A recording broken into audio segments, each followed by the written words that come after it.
into a green, muscular Hulk. Banner needed to be provoked in order for this greater version of himself to come forth out of him. He knew that every human had a limit, an amount of hidden strength within. And so one day he goes into a lab saying, I'm going to discover this hidden power that I know that is inside of me. And while there, he gave himself too much gamma radiation. And it resulted in this disturbing discovery that whenever he was provoked, this hulking green man would come out of him. I love the Incredible Hulk. How many of you know? Come on, throw back to the 70s. Wait, some of them, come on, you know about Good Times, Sanford and Son, That's My Mama. Come on, y'all know about some of that stuff. But the Incredible Hulk was impressive because you had this small framed Caucasian physician that knew that there was a power hidden in him, and he goes into the lab, Brother Terrence, and he makes a scientific mistake. But the mistake was strategic because as a result of the mistake that he made, he was able to discover this power within him, and the Green Hulk would come out. So here you had a man that made a mistake trying to become powerful, but rather than that mistake causing him to be defeated, it actually made him successful because he accomplished his task. His goal was to reach inside of himself and pull out a greater version of himself, but he made a mistake. But the mistake wasn't really a mistake because it was necessary to put him in the place of discovering power. So all that this man who carried a mistake and power, because you know, you can have both at the same time. You can be carrying a mistake at the same time you are carrying power. So here he had a mistake and he had a power. And whenever he was provoked, whenever you agitated him, whenever you aggravated him, whenever you picked a fight with him, all of a sudden this metamorphosis would take place and he would rip out of his shirts, kind of like what I'm going to do this summer after I join the gym. Just going to pop up out of them buttons, just come in here and just preach till my buttons pop loose. Oh my God, thank you for that future faith. But see, as he was provoked, this green monster would come up out of him and it would be a horrible sight. And the people would be amazed because when we started this fight with you and knocked you into the closet, you were a small Caucasian physician. But all of a sudden we heard this sound and turned and looked, and there stood this giant of a hulking beast. And this is why David was never afraid, no matter where he went. Because after that first time he got provoked and discovered what he had inside of him, he could go anywhere and he didn't get mad, because y'all know I run from trouble, right? But not David Banner. David would sit down anywhere he wanted to sit, and when they would pick a fight with him, John, he wasn't worried about it because he knew if you pushed me, you're going to make something come out of me that you can't handle. Please don't make me angry because you're not going to like me when I'm angry. And so that is my same announcement to the devil. For I believe that I'm made in the image of a great God. So there must be greatness in me. But you see, I had to tap into it. How did you find your power? It wasn't just because I prayed. It wasn't just because I had faith. It wasn't just because I believed the word. It wasn't just because I preached the gospel. But I discovered this greater version of myself through this thing called a mistake. Good God from Zion. Some of you don't understand that the mistake you are agonizing about, it was necessary for your process. This mistake was required. It didn't catch God off guard. It didn't surprise nor shock him. This was a strategic mistake, because if you never made that mistake, you would have been accepting being normal. You would have been accepting being average. You would have accepted being mediocre. But you made such a bad mistake that you fell down before God and said, God, I don't like living like this. Could you make me a better person? Could you make me a greater person? And what a marvelous truth it is that as a result of a mistake, you're now able to tap into power. Like Banner, expect to make some strategic mistakes while attempting to tap into the greatness that's hidden inside of you.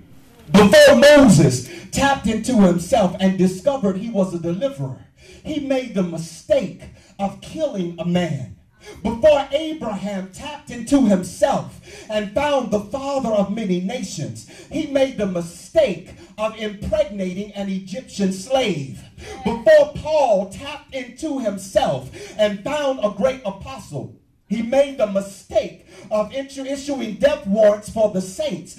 On and on it goes, character after character, chapter after chapter, story after story. Yes, they discovered their Hulk, but they had to make a mistake. And I want to tell some of you that are dealing with a mistake, that are living on edge, that are tormented over stuff you can't change. If I could turn back the hands of time has become your theme song. You kind of got in some trouble and you're dealing with the regret of that mistake. You kind of made some bad choices and now you're dealing with the consequences of those mistakes. But before you throw that mistake away, I want you to know that all things work together for good to them that love God and are called according to his purpose. God says, no, don't throw that away because I can use that. You got a criminal record, don't throw that away. I can use that. Oh, you've been locked up and served some time. Oh, I can use that. You had 2 babies by 2 men out of wedlock. Oh, don't throw that away. I can use that. You mean to tell me you contracted HIV? Oh, don't throw that away because I can use that. You mean to tell me you came from the projects? Oh, don't throw that away because I can use that. God says I capitalize on using people with mistakes. Yes. Job said it like this, Job 23:10. But he knoweth the way that I take, and when he hath tried me, I shall come forth. What are you saying, Job? God is going to take me through a level of trial. He's going to take me through a level of testing. He's going to take me through a season of mistakes. But he is only trying me. And after this process is over, I shall come forth. What are you saying? The real me has got to come up out of me because of what I've gone through. Thank you, God, for taking me through a difficult season. Thank you, God, for taking me through adversities and hardship. Because as a result of all of that, the real me is coming out of me. Because if I would have had the easy life, I would have never chased after you like I did. If I would have always had it good, I would have never cried out to you like I did. If I always had it easy and everything worked always perfectly for me, I would never know you like I do. So I'm thankful that after you tried me, you're going to make me come forth. You're saying, Manwell, this ain't going to kill you, boy. But I'm reaching inside of you because there's a powerful preacher in you. Get up out of this bed, boy. You can't keep laying in fornication. Get up out of this mess, boy. There's a prophet to the nations in you. And I'm going to keep reaching for you until I grab a hold of that clergy collar and pull it out of that pond.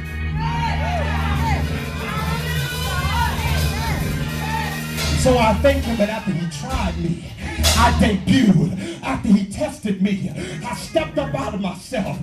After he let me go through pressure, I bust out of my shirt. And there I stood a Hulk. It's all because I was provoked. Yes. The Bible tells us in our text today that we're dealing with a man by the name of Samson. But before we come to the text in Judges 14, the last 2 verses warrant our investigation of chapter 13. Chapter 13:24 says, and a woman bare a son and called his name Samson. Say Samson. In Hebrew, the name Samson means little sunshine. The Hebrew name for Samson was little sunshine. And it was no accident, Greg Bird, that when his mother wanted to name this boy, she called him a little sunshine. Because this woman had spent many years in the darkness called barrenness. She could not have a child. It was over. She couldn't get pregnant. She couldn't give birth. That had to be a dark season. Then one day God comes to her through an angel and prophesied, you're going to get pregnant. So she got the prophecy, woman of God. She received the prophecy, but it didn't immediately happen. So she went through a period of, God told me I'm going to get pregnant, but I'm still barren.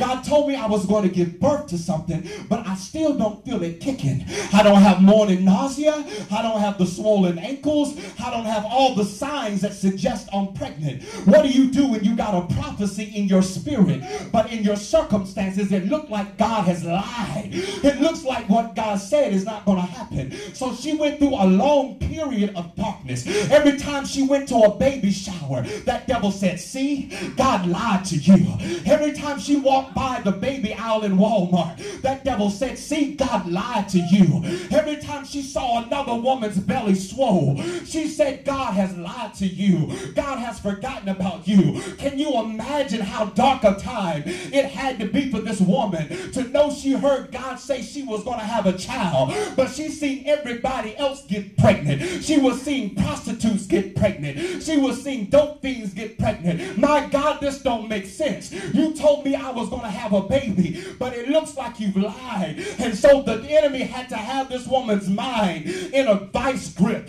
And some of you are there now. God, you told me I was going to start this business, but my circumstances still look barren. God, you told me I was headed to a greater life, but it looks like I'm stuck here. And so she went on and on and on.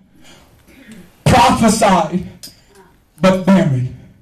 Carrying a word with no evidence. And some of you are like, I know I got the word. I know I got God, but I don't have any evidence that this thing is working. I don't have any evidence that tithing is working. I don't have any evidence that worship is working. When is it ever going to be my turn? And so one day, she felt a little funny that morning. One morning she got up and she said, baby, whoo, can you give me some scrambled eggs with some peanut butter? Oh, because that's a sign that you're pregnant. When she go to making strange concoctions and calling it a meal, you waking up in the middle of the night, waking up Quan saying, will you please go give me some Reese's peanut butter cups? See, that's what women do when they're pregnant. They have these strange cravings. And so one morning she got up and said, wait, I don't feel normal. I don't feel myself. Something is going on. And she goes and swoons over to the couch. And the husband starts fanning and said, baby, I think you might be. Oh my God, do you believe it? After all this time, I feel it happening. I thought God had lied, but I feel it happening. And so she finally experienced the birthing of the prophecy after she had gone through a dark season. And when they said, what you gonna name him? She says, oh, I got to name him Samson. Girl, what that mean?